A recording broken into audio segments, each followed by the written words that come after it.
ఏలూరు జిల్లా చింతలపూడి మండలం ఎర్రంపల్లిలో రాజ్యాంగ దినోత్సవ వేడుకలు ఘనంగా జరిగాయి.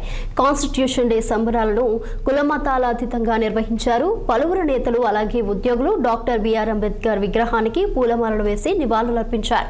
కేక్ కట్ చేసి స్వీట్స్ పంపిణీ చేశారు. విలువలతో కూడిన భారత రాజ్యాంగం స్వేచ్ఛ అలాగే సమానత్వాలను సూచిస్తుందని సొసైటీ చైర్మన్ తాళ్ళూరి చంద్రశేఖర్ రెడ్డి అన్నారు. సొసైటీ చైర్మన్ అలాగే ఉపాధ్యాయులతో కలిసి మరిన్ని వివరాలు మా ఏలూరు జిల్లా ప్రతినిధి సుమన్ అందిస్తారు. దేశవ్యాప్తంగా ఈ రోజు రాజ్యాంగ దినోత్సవాన్ని అయితే ప్రతి జిల్లాలోనూ రాష్ట్రంలోనూ ప్రతి ఒక్క రాష్ట్రంలోనూ కూడా రాజ్యాంగ దినోత్సవాన్ని అయితే జరుపుకుంటా ఉన్నారు. అయితే ప్రస్తుతం ఏలూరు జిల్లాలో ఉన్నటువంటి అన్ని గ్రామాలు అదేవిధంగా గ్రామాల్లో ఉన్నటువంటి వాడల ఎక్కడైతే అంబేద్కర్ విగ్రహాలు ఉన్నాయో అన్ని చోట్ల కూడాను ఈ రాజ్యాంగ దినోత్సవాన్ని అయితే అంగరంగ వైభవంగా జరుపుకుంటున్న పరిస్థితి అయితే కనిపిస్తా ఉంది. అయితే ఈ రోజు ఏలూరు జిల్లా చింతలపూడి మండలం ఎర్రంపల్లి గ్రామంలో ఉన్నటువంటి అంబేద్కర్ విగ్రహం అంతా ఈ రోజు ఈ యొక్క కార్యక్రమం అయితే నిర్వహించారు. అయితే ఈ కార్యక్రమాన్ని గురించి వివరంగా మనతో పాటు మాస్టర్ సత్య మాస్టర్ అయితే మనతో పాటు ఉన్నారు. మాస్టర్ అని తెలుసుకున్నాం. సార్ చెప్పండి, అసలు ఈ రోజు మన ఎర్రంపల్లి గ్రామంలో రాజ్యాంగ దినోత్సవాన్ని జరుపుకుంటా ఉన్నారు. అయితే రాజ్యాంగాన్ని రాయడానికి గల కారణాలు అదేవిధంగా ఈ రోజు ఈ యొక్క సందేశాన్ని మీరు ఏ విధంగా సందేశాన్ని ఇవ్వదలుచుకున్నారు? అందరికీ జైభీములు. అందరికీ కూడా 76వ రాజ్యాంగ దినోత్సవ శుభాకాంక్షలు తెలియపరుచుకుంటున్నాం. ఇప్పటి వరకు మన గెస్ట్ అందరూ చెప్పారు రాజ్యాంగం యొక్క ప్రాధాన్యత, ఎందుకు రాజ్యాంగం రాయవలసి వచ్చిందనేది మనం అందరం తెలుసుకున్నాం. మనకు స్వతంత్రం వచ్చిన తర్వాత మన పరిపాలన చేసుకోవాలంటే పరిపాలనకి విధి విధానాలకి మనకు ఒక రాజ్యాంగం అంటూ కావాలా. ప్రజాస్వామ్య బంధంగా ఉన్న ప్రతి దేశానికి ఒక రాజ్యాంగం కావాలా.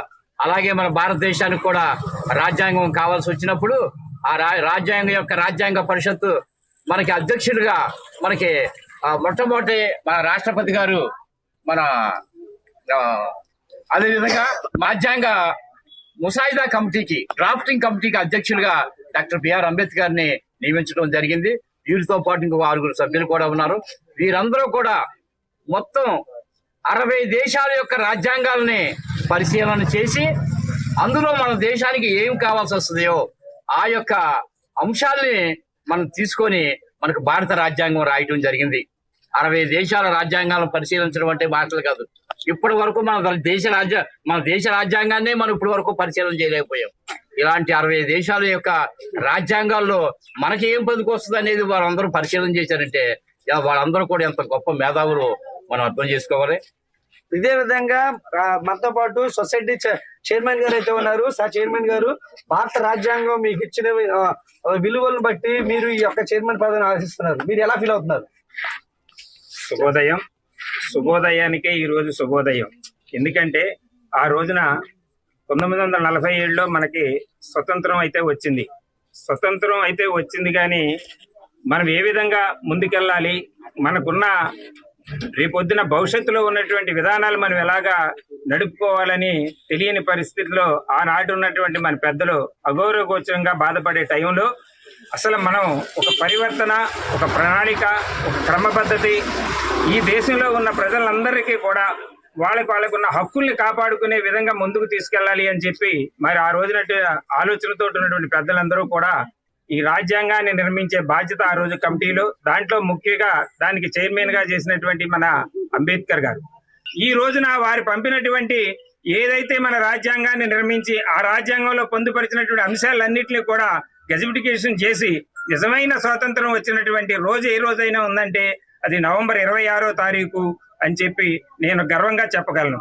అలాగనే మరి ఈ 76వ రాజ్యాంగ మరి నిర్మించినటువంటి ఈ రోజు మీ అందరికీ కూడా శుభాకాంక్షలు తెలియజేసుకుంటూ మరి ఆ రోజున అంబేద్కర్ గారు చూపించినటువంటి దిశ ఈ రోజు వరకు కూడా ఈనాటికి క్షణం వరకు కూడా మరి మనం అందరం అమలు జరుగుతున్నాం. ఎందుకంటే మరి ఆనాడు ఉన్నటువంటి ఆధిపత్య పోరులో కొన్ని చిన్న వర్గాలను ఇబ్బంది పెట్టే స్థితిలో ఇబ్బందులు ఉండేవి. మరి ఈ రోజున చూస్తే మనం అన్నింటినీ కూడా తలకమాలి అందరం ఒకే భావం, ఒకే బాట, మానవుడు అనేవాడు ఒక్కడే అనే ఒక భావంతో అందరినీ కలుపుకొని ఇలాగా మనం భావి ప్రపంచంలో ప్రశాంతంగా స్వేచ్ఛ స్వతంత్రాలతో వెళ్ళగలుగుతున్నామంటే ఆ అంబేద్కర్ మహానుభావుడు చూపించినటువంటి దిశేనని చెప్పి నమ్ముతూ మరి నాకు ఈ అవకాశాన్ని ఇచ్చినటువంటి ఇక్కడ సత్యనారాయణ గారికి, ఇక్కడ ఉన్నటువంటి ఈ యొక్క అంబేద్కర్ యూత్ గారికి నా ధన్యవాదాలు తెలియజేసుకుంటూ జై భీమ్, జై భీమ్, జై భీమ్, జై భీమ్, జై భీమ్, జై భీమ్, జై భీమ్, జై ఇక్కడ పరిస్థితి ఒకసారి ఏదైతే అందరూ ఈ రోజు జరిగినటువంటి ఈ యొక్క ఎర్రంపల్లి గ్రామంలో జరిగినటువంటి రాజ్యాంగ దినోత్సవంలో తెలియజేసిన ముఖ్యమైన విషయాలు ఏదైతే రాష్ట్రంలో ఉన్నటువంటి అదేవిధంగా దేశంలోను జాతి మత కుల భేద వర్ణ వర్గ భేదాలు లేకుండా అందరూ సమానత్వంగా స్వేచ్ఛగా జీవించాలని చెప్పి రాజ్యాంగం అయితే రచించడం జరిగింది. ఈ రాజ్యాంగాన్ని 11 నెలల సంవత్సరాల 11 నెలల 18 రోజులు అయితే ఈ యొక్క రాజ్యాంగాన్ని అయితే రాయడం జరిగింది. మొత్తం ఉన్న సభ్యులతో కలిసి ఈ యొక్క రాజ్యాంగాన్ని రాయడంతో ఈ యొక్క దేశంలో ఉన్నటువంటి ప్రతి ఒక్కరు కూడా స్వేచ్ఛ సమానత్వాలతో జీవిస్తున్నారని చెప్పి అంటా ఉన్నారు. కెమెరా పర్సన్ సురేష్ తో సుమన్ 6 టీవీ ఏలూరు జిల్లా.